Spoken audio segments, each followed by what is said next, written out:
Vediamo se indovinate cosa si cela alle mie spalle, una delle moto più belle da guidare e da ammirare, ovvero Aprilia RSV, che si presenta qui all'EICMA con la RSV 4 Factory. Qual è la principale novità estetica? Sicuramente le appendici aerodinamiche, che sono di serie, e poi a livello di motore abbiamo 1078 cm3 in grado di sprigionare 217 cavalli con anche più coppie, circa il 10%, arriviamo a 122 Nm.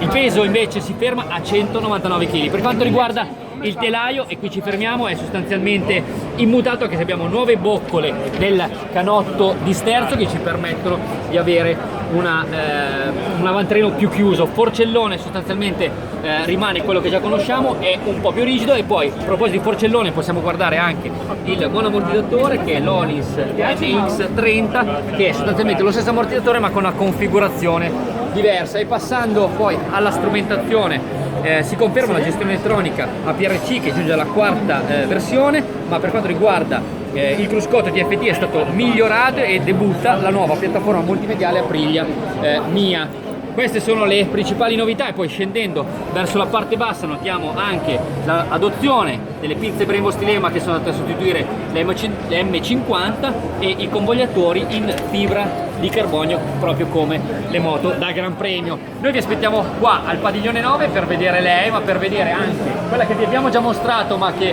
ci teniamo a rifarvi vedere, ovvero l'RS 660 bicilindrica pronto pista. Vi aspettiamo padiglione 9.